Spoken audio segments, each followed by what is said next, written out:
Hi, this is Mark Ostrander with Weighing In. We're going to change it around a little bit different today. I'm going to interview somebody that I have a lot of respect for because it's Asian American Pacific Island Month here in the United States.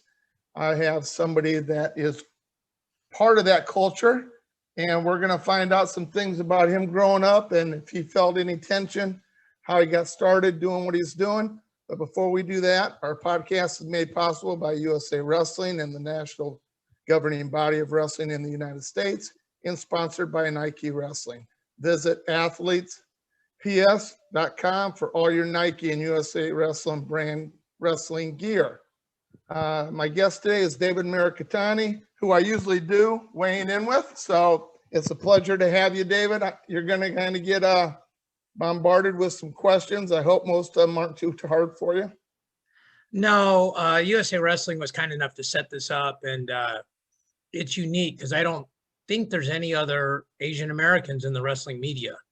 And so they had originally talked to me about this 2 or 3 weeks ago. Grant Turner was really helpful in getting Tadaka Hata, who is that podcast just came out. And we got a special guest next week that you and I have talked about that we're both very excited about. But yeah, it's a weird time right now in America. It's a lot of division, and hopefully some of the things we talk about today can give people different perspective and maybe help open minds and help unite some people. Yeah, okay, let's get started here, David. You're not in charge anymore, so let me kind of take care of things, okay? I know you want to talk. We're going to give you every opportunity to visit today, but first of all, let's talk a little bit about how you got started in wrestling itself, David. Well, my dad was a wrestling coach since the year I was born, and I just grew up around it. I didn't wrestle though till like the 4th grade. And I like telling the story. I told my dad I wanted to wrestle. I practiced for like 2.5 weeks, and I went to this tournament and got my tail kicked. I went 1 and 2, and I'm an ugly crier. So I was out in, I'm out in the parking lot, it's like most like 8 or 9-year-old kids. And, my mom was comforting, but not overly comforting. And, my mom, she's a get what you deserve kind of person. But I'm her son and I'm 9. And my dad said, stop crying. And I just looked at him and he's like, stop crying. He goes, you didn't deserve to win. He said, you didn't put in the time. He said, you didn't take practice seriously. You didn't deserve to win. He goes, I love you, whether you wrestle or not, I love you, but don't embarrass yourself or me or our family if don't intend to train. I didn't wrestle again for 3 years. And probably the best part of that story is my dad didn't treat me any different or any differently. My mom's an English teacher. So he was the same guy, loved me. I still went to wrestling practice with my dad and hung around it. And, really, I enjoyed the sport. My dad's super technical. He's super bright, 4 8th degree black belts in different martial arts. So he looks at wrestling like a martial art. So I loved the chess game side of it. And then in the 7th grade, told him I wanted to train again. I said I wanted to wrestle. And he said, are you willing to train? And I said, yes. And he said, are you actually willing to train? And I said, yes. And he said, you can compete once I decide you're serious about your training. And I don't remember how long it was in, like probably a month or 2. I went to practice every day. I did what he told me to do. I have a brother who's 14 months younger than me. So that was super helpful growing up in wrestling because you always had a workout partner. I mean, that if you don't have a workout partner, you have the best coaches in the world. Training partners are arguably more important. But then I was good. Pretty much I was good right away then. But it's just because I've been around wrestling the whole time. The college guys would wrestle with me. Like I know, like you're friends with Terry Pack, and I think Cody Pack probably had this very similar upbringing I did, where you're always around the room and the guys grab you after practice, and they beat you. They don't hurt you. They beat you, and you get better without realizing you're getting better. It was fun. So basically, you started wrestling in 7th grade, minus the 2.5 weeks when you were in 4th grade and went out and got your butt kicked in one tournament. So you didn't really start wrestling until 7th grade. Is that correct? That's true, but the 4th grade story is important because it made me take it seriously in the 7th grade. Okay, well, you took a 3-year hiatus, so. Yeah, I you know, retired. it took you I left my it shoes took out on you the mat at 9 and brought them back when I was 12. So basically, you're telling everybody that's listening, you're really stubborn at that time, and it took you 3 years to come back and really want to do this. I thought I had worked hard. I think that's what I thought. I mean, I don't remember exactly what I thought when I was 9, but I was like, I should be good. And like, I'm around this all the time. And you know, what's interesting, Mark, is, you know, you and I talk all the time about wrestling, and I do these interviews with all these guys that were great, and they all got their teeth kicked in the first year. Like, they're all like, I was 0-20. And I'm like, if somebody had told me that when I was 9, I probably just would have went to practice the next day. You know, I'm like, oh, it's just Sure. part of the process, you know? But, you know, my dad's a big let you find your own way kind of guy. Like, he is a genius, in my opinion, when it comes to wrestling, but he's not the most proactive coach. He will answer questions for hours, but he will also not talk to you if he doesn't know you and you don't ask. And a lot of Okay. people take that as being rude, but that's just his personality and part of our culture. Yeah, I know your dad really well. Yeah. And he's a great man, was a great coach. But more than that, I respect your dad about as high as you can go up the ladder. So, and I think he knows that. Oh, yeah. Also your mom. But well, let's get over. So we started in 7th grade. Were you in a junior high program at that time? Middle school No. program? Were you in a club? No, You just wrestled with your brother and your dad sat there and watched you do it and kind of worked like that.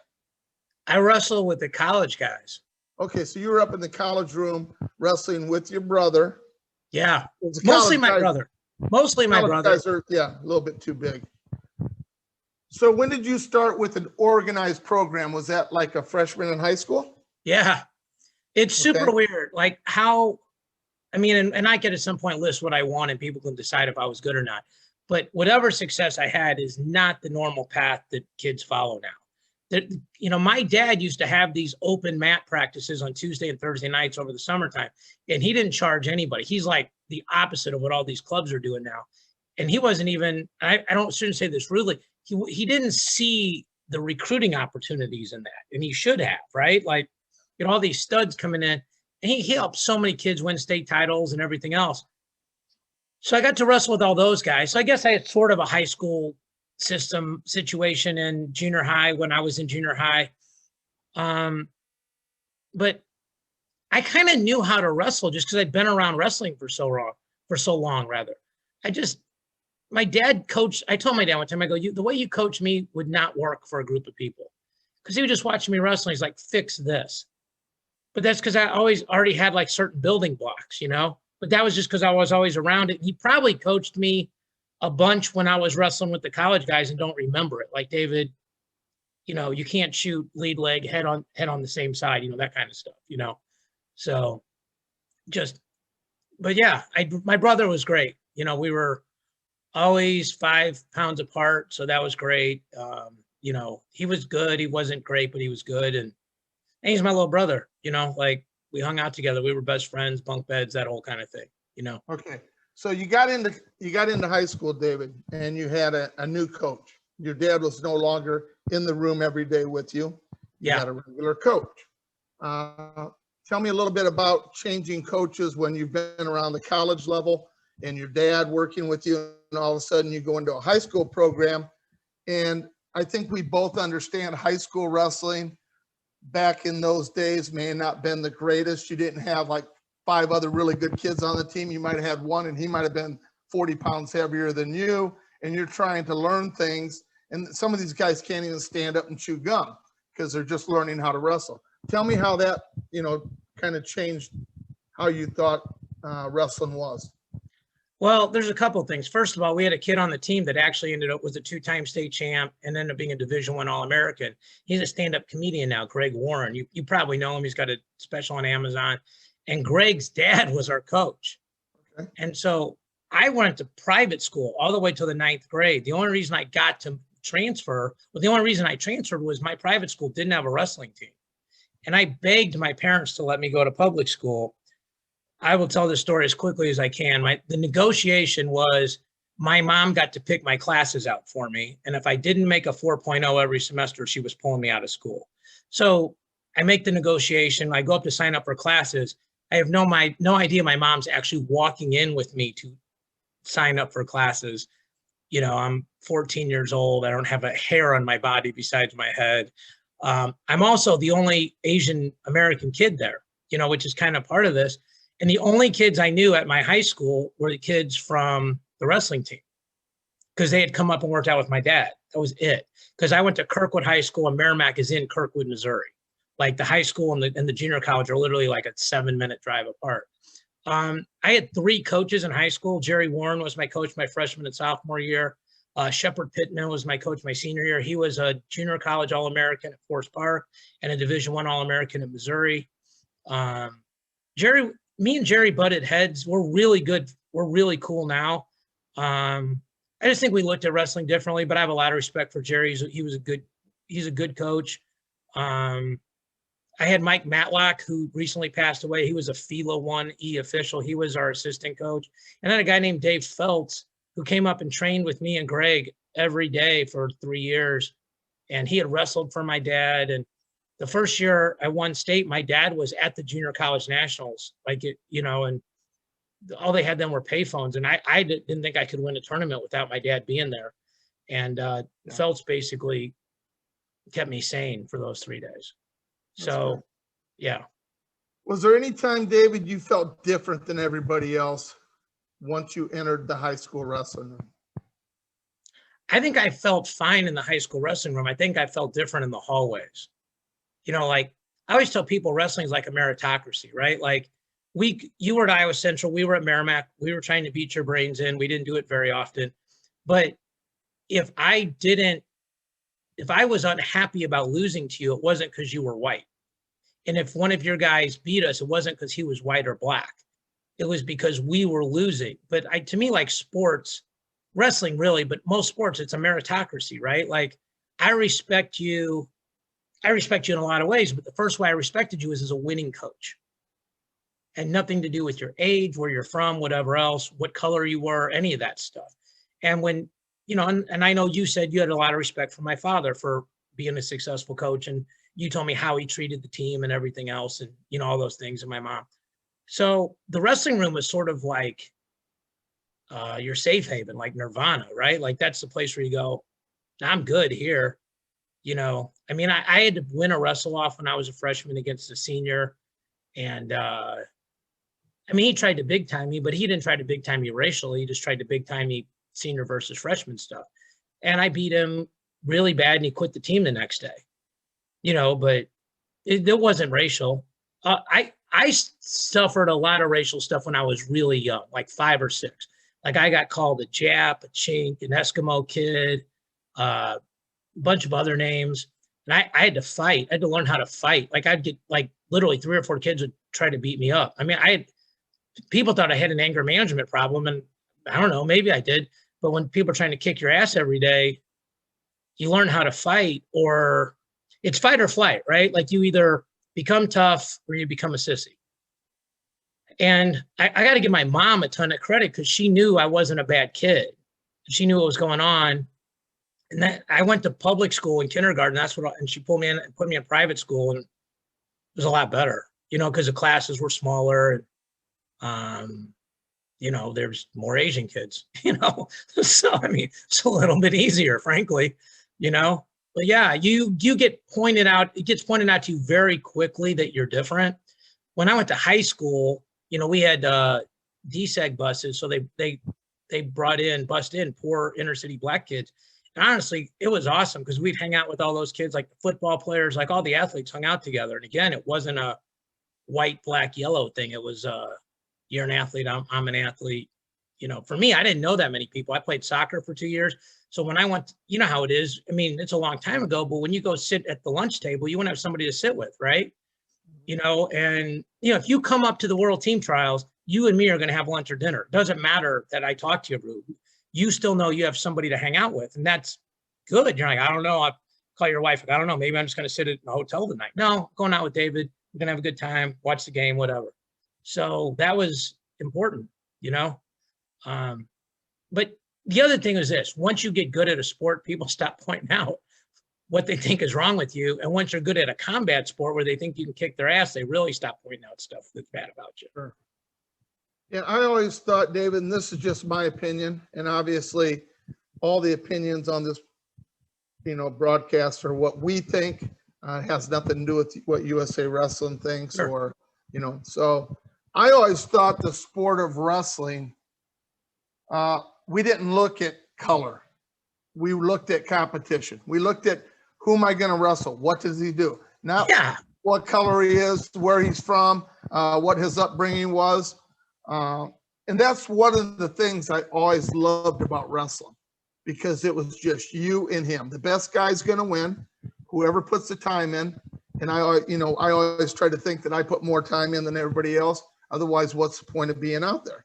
So, that's one of the things I really love about this sport. Do you agree with that comment? I do. Especially at the competitor level. I do think it's interesting at the coaching level. Like I talked to a guy that we're both friends with, Jim Ziegler, the coach at Northwest College, but Northwest Wyoming, I think is what we always called it. And he said that himself and Bobby Douglas are the only two coaches that he's aware of that have won national team titles at D1, D2, D3, NAI, or JUCO. And we were kind of like, I'm Googling it, we're talking about it. And he made a comment, and he made it, and it's accurate, but it's sad. He goes, well, once you hit the 60s, you don't even have to look, because they wouldn't have hired a black guy back then. And he's right. Like that's not great, right? That like, No. And and I wish my dad was on that list. As an Asian, he would have been the only Asian American that I'm aware of. We took second one year. We took third another year. I mean, we were in the hunt, but at the end of the day, people remember the winners, and only the people that didn't win remember everything else.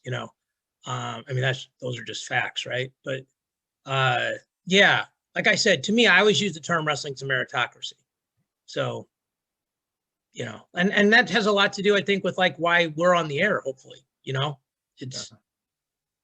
So, David, I already know you're a 3-time state champion out of the state of Missouri. If I'm wrong, you can correct me. I think I'm right. Yeah. I won high school states 3 times. I won. I was a cadet All-American all 4 years, twice in freestyle, twice in Greco.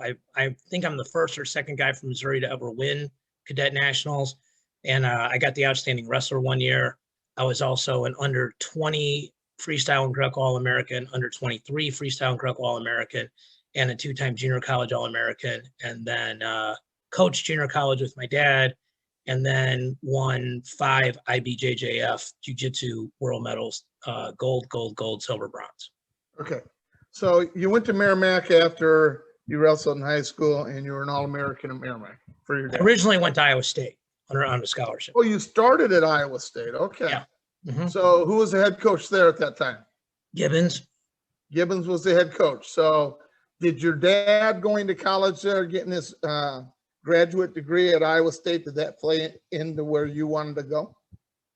I think it did, because we went there every year. Like Merrimack would go there every year. We'd wrestle in that Cyclone Open or the Harold Nichols Open. And I help a lot of kids get recruited. And Les Anderson really wanted me, because him and Harold Nichols were my godfather, because that's my dad had been there. But I don't think Gibbons really wanted me that much. And I mean, I know that's true based on how it went when I got there. And I tell guys now, like, you got to go where the coach wants you. Like if a kid goes, well, I want to go to Penn State. I'm like, well, Penn or Iowa or Oklahoma State or whatever. I don't want to exclude anybody. Okay. Sure. Let's just say they go, I want to go to Division I, and no Division I school's calling you. It's going to be hard, because we all have an inherent bias that we want the guys that we recruit to end up being right. Like we want to be right. Yep. So I probably should have went to Northwestern or Lehigh. They recruited me really hard. But this is the trap you fall into. Like it was a lot easier to tell my friends I was going to Iowa State than I was going to Northwestern or Lehigh. I mean, Iowa State had just won nationals. They had just beaten Iowa to stop their 10th title. Arizona State had won it the next year. I was there that year. Yep. It was in Iowa. It was in Ames. But yeah, so I went there, and Gibbons and I didn't get along, and I came back and I wrestled for my dad. Okay. And then where did you go after that, David? That's a crazy story. So I actually dual enrolled at Washington University in St. Louis. So I was taking 24 hours a semester for 4 semesters in a row. I was taking 12 at Merrimack and 12 at WashU, and graduated on time in 4 years from WashU from the Olin School of Business with a degree in finance. Graduated with, I think I graduated with a 4. Yeah, because I got the 2-year Scholar Athlete of the Year for Merrimack, whatever Greek term that was, and in organizational communications. And I had a scholarship to go to Indiana. That's when Joe McFarland was there. And the rule then was if you graduated on time, you couldn't transfer. So I didn't get to ever wrestle Division I after that. So you kind of cut your Division I just to make sure you got a good education. No, I didn't know that's how it worked. If I had known that, I wouldn't have gone to WashU my second semester my senior year. Okay. You know, I would have just sat out, just done my Merrimack. It would have been a hell of a lot easier. I was taking 24 hours a semester and cutting weight like crazy. It was like a nightmare. So you finish up your college career, David, and then you decide to go back to, you get into coaching with your dad. I think that was your first job Yeah. as an assistant coach. Tell me what it's like coaching with your father, because obviously as a kid growing up, I didn't always see eye to eye with my dad, and I love my dad to death. He was not a wrestling coach, so it was a little bit different. I didn't have to work with him every day. You did get to work with your dad every day. What was that like as an experience? 99.9% good, like 99.9% great. I'll just get the bad part out of the way. We would usually have one fight one day of the year. We'd both go to our corners. The next day we'd hug it out and we'd be fine, you know? So, I mean, if you fight with a person one day of the year and you talk to them 360 days of the year, it's really good. You know, it's really good. And I would say of those arguments, 90% of those were my fault. So, you know. That's hard to believe, David. That's hard to believe. Yeah. My dad was great. Like, I realize now he gave me what I could handle in stages. So like in the beginning, I didn't coach. I just wrestled with the best guys, beat them, and then showed them what I was doing to beat them. Okay. Then, I mean, like I coached, like I sat in the corner, but like, you know, I'm not really, you know, that's not, to me, that's not really coaching. Then I started he taught me how to watch tape. Like he taught me how to, you know, like how to break it down. And he did that for me in high school, but you know, you're watching yourself, and I think it's easier to watch yourself because you know what you were thinking, right? Like, you know, when something goes wrong, you're like, well, Dad, I thought it was going to go this way. He's like, why did you think that? And you go through it. He taught me how to do that role where I was him and the athletes were me. We had, you know, we'd have guys come over at night. We'd plug in that little camera into a big screen TV and watch it. Then he taught me how to run a program. You know, he taught me about ordering the bus, taught me about ordering the uniforms, you know, all the stuff you don't think about. Probably the only thing my dad's bad at in coaching is recruiting. And that's when I call guys like you. I called like 4 or 5 guys when I wanted Merrimack to get good. And it was you and Terry Pack and a couple other guys that are still in Division I. And I don't want to name them because, you know, I don't want, if their name comes out, they'll go, well, why didn't you help these other schools? And I think naming them would hurt them, not help them. But once I understood that you can't win a horse race with a bunch of Clydesdales, you know, you got to get the stallions that can run. That's when, you know, my dad, I think, is the best coach in the country, taking a kid that maybe plays the state once and turning him into an All-American. Okay. Like that is an art. Like there's, like, it's almost impossible, you know? I would think it is impossible, but I hadn't seen him do it. You know, we just recruited a bunch of guys that were really good and kept them out of trouble and kept them in class. And, you know, you did some of that too. And then you can get the other kids that weren't the biggest achievers in high school, and they get around the guys that won a lot. And then that energy rubs off, and that's when you have something special. Yep. Okay, let's fast forward. You're done coaching. You've got your own business. How in the heck did you get into media? Well, What made you want to do this? Well, I think selfishly, I wanted a voice in the sport, right? Like I don't think anybody that knows me very well thinks I have a bad opinion of myself. That'd probably be the nicest way to say it, right? Like, Okay. I think I'm at least of average intelligence and at least an average communicator. And you and me would look at the rankings. And back then, I think only Intermat was doing rankings, maybe, and we would look at the rankings and be like, well, this is wrong because this guy did this, or, well, yeah, they're ranked this way, but this guy's really better. He just got headlocked. And I think I said to you, I'm like, man, I think we could do a better job at rankings than a lot of these people are doing, and you're like, we probably could. And then I can't even remember. Somebody introduced me to Justin Tritz at Track Wrestling, and I just called him. And I said, I think I could do rankings. I think they'd be really good.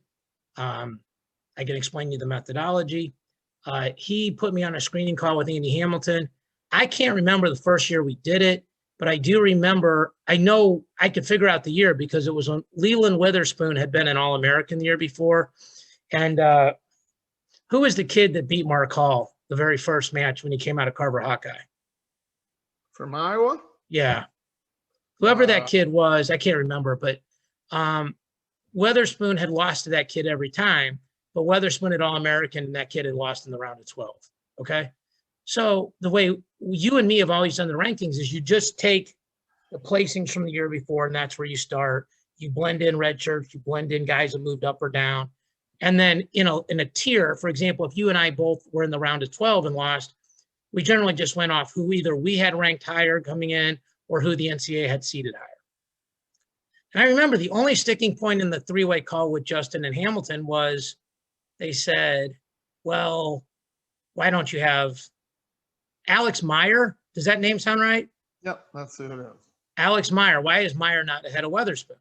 And I said, and I explained why. And Andy goes, well, he's beaten him 4 times or whatever it was. I go, I don't disagree with that. But if we do that way, I got to go back and look at all these matches at every way. And my way is defendable. And that's, you and I would talk. I'm not saying my rankings are right. I'm just saying they're defendable based on a criteria and a methodology. And Iowa was dueling Iowa State in like November or December that year. And I go, he beats him, he's going to bump up, and he beat him and he bumped up. So I'm a dork. Like, I'm a Google Sheets, Excel guy. And that, that fits into the stereotype of Asian Americans, like we work in things like that. And I'm a financial advisor. That's how my mind works. I like structure. I like those boxes. They don't feel confining to me. So, you and me started putting spreadsheets together, and we got better at it every year in terms of, not having to retype names 20 weeks a year, just start putting numbers next to names and moving them around. And, but I have to give Justin Tritz a lot of thank you. I think you and I both do. You and I would not be here today on this podcast without Justin. And it's another example. Justin, race never came up. None of that. It's just whether or not he thought I was good enough to do it, because he didn't know you were helping me. So, I mean, it was, again, meritocracy. And, I was in the closet at that time, David. I hadn't come out yet. And, it was just like us visiting, when we had talked about rankings and recruiting in the past, we just started talking about it. And then you got actually started doing it. So that's kind of how it, I ended up getting into it with you. Yeah, that's probably right. Like, I probably at some point asked you, I'm like, man, can you help me sort this out? And then eventually it became a 3 hours of your life every Sunday night kind of thing. And for people that, really quick explanation, on a given week, we would get the list that get put out of every single match. I would go through and list all the upsets. Like, if number 2 beat number 7, that doesn't change anything. But if 7 beat 2, we would put that next to their names, and then you and I would just go through and sort them out. Yep. Yeah. Okay. So after you did the rankings for 4 years for track, David, you started doing some other things. How did you get started in doing the podcast itself? Because that's different than just going through, doing numbers, looking at things. That's building relationships. It's a lot different, as your mom would say, as an English teacher. It's a big responsibility when you're doing interviews and talking to people and not look stupid. Like I probably look today. It happened organically. So, like, there were 2 podcasts. The first podcast was just Hamilton and I talking about the rankings. And that was pretty, if you listen to the beginning ones, they're not very good. Like we would literally go through everything and it was just total Dorkville, right? Like it is just a lot better to say, hey, here's the big movement and what happened this week, and here's what to look forward to the next week, which is kind of what you and I do now by combining everybody else's rankings. And we've gotten great feedback. You and I both have on that and the spreadsheet and that sort of thing. The second podcast, Matt Chat, that happened because like I would talk to an assistant coach and they would say, well, how do you know that? I'm like, well, so-and-so told me. And like, how do you know so-and-so? I'm like, that's how I recruited. I would recruit all these coaches through these coaches that either had a kid that didn't make it or they knew a kid that wasn't going to make the clearinghouse. So I had all these relationships with guys and I never bragged about them. Like, you know, I'm not one of those coaches that would post on social, like, here I am with my buddy, you know, like, you know, you try to make moves in the dark and let your results shine in the light. And they said, can you get these guys on the air? I'm like, yeah, you know, so like, you know, like the first guys that came on were like Guerrero and Pritz and Clemson. The other thing that I liked about that podcast in the beginning, especially, was we interviewed a ton of assistant coaches. That's almost exclusively what we did. And I was an assistant coach. You were an assistant coach for a while. And I think those guys don't ever get heard, right? Like they're never the one doing the interview after the meet. And so I think those guys were really welcoming and have a chance to express their own opinions. And at the same time, you know, like if you get, like I'll use an example, like John Smith, instead of John Smith, you get to hear Zach Esposito talk or Chris Perry talk. I hesitate to, like, Kale doesn't do a lot of interviews. I've had Cody on, you know, Tom and Terry, I've interviewed them both. You know, a lot of people can't tell them apart. That's why I don't use that as an example. But, you know, like I've had Tervel on. I remember when Tony Roby got the head coaching job, like I texted him, I said, congrats. I said, by the way, you're off the show now. You know, because he's a head coach. You know, he's like, thanks. And if that was the criteria, then I'm happy to be off. You know, like those kind of things. Yeah. You know, Yeah. and it's since evolved to kind of just trying to interview the biggest story in wrestling. You know, and those guys gave me a lot of leeway. You know, it was good. And then I guess it'd been this year, David, we had talked during the summer and you were contacted by some other organizations, publications, and you were kind of deciding which way you wanted to go. And you decided to choose USA Wrestling and you contacted them. Tell me kind of what your thoughts were behind that and how that panned out. Well, it panned out great, obviously, because we're here now, right? I mean, so, you know, you jump to the end, it's great. My dad is or has been on every USA Wrestling board forever. It's how my charity event has been successful, is trading on our last name. And that's for being Asian American help. You know, like there's not a lot of Americatanis in the phone book, right? I mean, there's not a lot of Austrianders either, but I mean, there's, you know, like a Smith or an Anderson, you know, that name doesn't stick out. There were some fundamental changes going on at track that Justin sold his part and some other things were changing. And frankly, they were just pushing us down the page.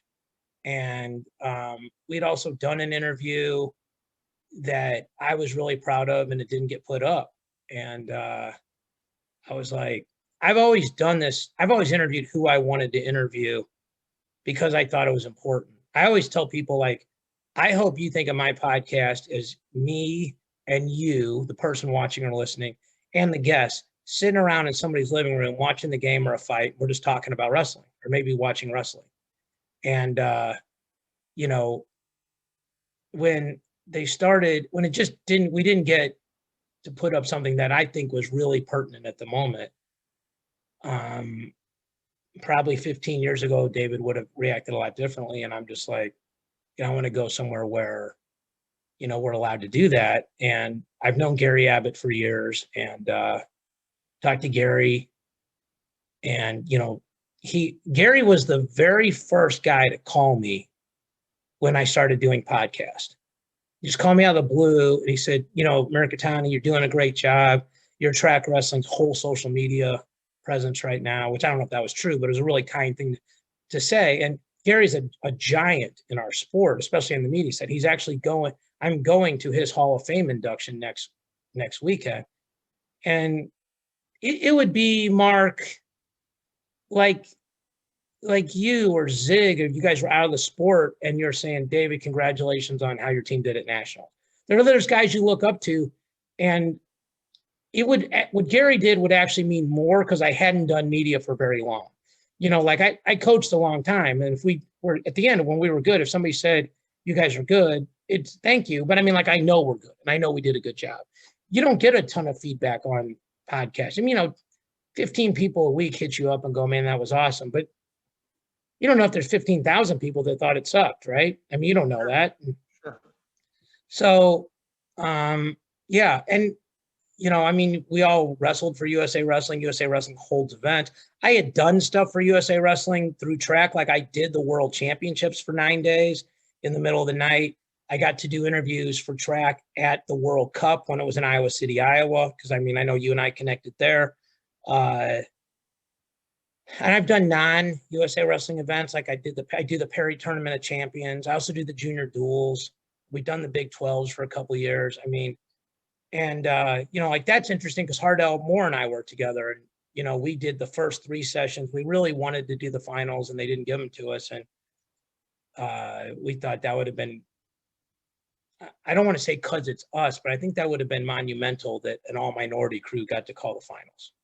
Sure. Like that was disappointing for us. I'm not going to lie. Like it was a little emotional. I didn't enjoy the finals as much as I would have because I just feel like we were there the whole week. We know the guys and we would have done a great job. I'm not saying we would have done a better job. We would have done a great job. Yeah, you're kind of there's something you got started this past year with some other coaches with USA Wrestling, some other coaches, collegiate athletes, with Black Lives Matter. Can you kind of No, explain? it's Black Wrestling Association, not Black Lives Matter. Okay, but it had to do with the Black Lives Matter protest. No. I want to make sure people. Okay. Yeah, I want to. Black Wrestling Association is about just growing opportunities for people in the Black wrestling community, whether it be coaching, whether it be underprivileged kids that get to wrestle. Nate Jackson and Kyvan Gadsden, the conversation started just over a year ago now on as a result of the George Floyd murder. But BLM and BWA are completely separate entities. And Jaden is on the board. And I was doing a podcast with Jaden and Nate. And they asked me to be an advisory board member. And it was an honor. It is an honor. And it's especially an honor considering I'm not Black. And we're actually planning the gala. The gala is going to happen the weekend of Junior Duels in Tulsa, which is also the anniversary of Black Wall Street and the massacre that happened there Juneteenth. And so there's a lot of things that are lining up there. It's I hear myself sounding serious and more somber, and but it's important. This is not lighthearted. Like what that was a terrible incident in American history, just like the Japanese American relocation camps, which I dated a girl several years ago and she didn't even know what had happened. She thought I was lying. I'm like, I'm not lying. And you can Google it. Just because it wasn't in your history book when you read it doesn't mean it didn't happen. My dad was born in one of those. Yeah. So, and that changed my life. If my dad hadn't been born in one of those, I probably wouldn't be here because he would have been in California. He never would have met my mom. Sure. Well, David, it's been a great time talking to you. Is there anything else you'd like to say before we sign off today? Yeah, I just, I want to thank USA Wrestling for all they've let you and me do. And, it's disturbing to me. Like, I feel like most of us have more in common than we do difference. Like you and me talk about politics and we don't agree on everything. You and me talk about wrestling and we don't agree on everything. You and me talked about the rankings and we don't agree on everything. We don't even agree on what order we should talk about for stuff on the podcast. But we let the friendship and we let the relationship be more important than that. We focus on the common ground we have, not our differences. And I think if more of us could do that, instead of saying, well, I'm probably going to disagree with this person on 3 of the 10 topics, maybe we start with the 7 that we agree on and then we try to see the other person's perspective on the other three. I think, and we do that in wrestling, right? Like if I walk in and you're a coach, I mean, I watched like the World Team Camp. I talked to Lee Pritz and a bunch of those other guys right there. All those athletes are all learning from other athletes and other coaches, and it doesn't have anything to do if it's a female or a male learning from the other. There's nothing to do if it's white or black, has nothing to do if it's young or old. I mean, you and I are older, but I think I'll just say the men and women on the net, every man and woman that was at that training camp, I think you and I would love to go and just learn technique and stuff from them. And they're all younger than us. Sure. So, and we would learn from them whether they were Asian, black, white, male, female, freestyle, Greco, whatever, and I think sports can have a lot to do with maybe reducing some of the problems in our country. I always tell people if everybody had to play on a team for 6 months and it literally impacted their life, like we'd get better, an integrated team. We'd get along a lot better in this country. Well, David, thank you for kind of expressing how everything started for you. I learned some stuff today that I didn't know, and we've been friends for a long time. So, Yeah. I like to see people out there that are listening to our podcast know all the other things you've done, which is really impressive. And I think you got good genes from your mom and dad. So kudos to them. And I'd like to thank everybody for listening today. And we'll be signing off.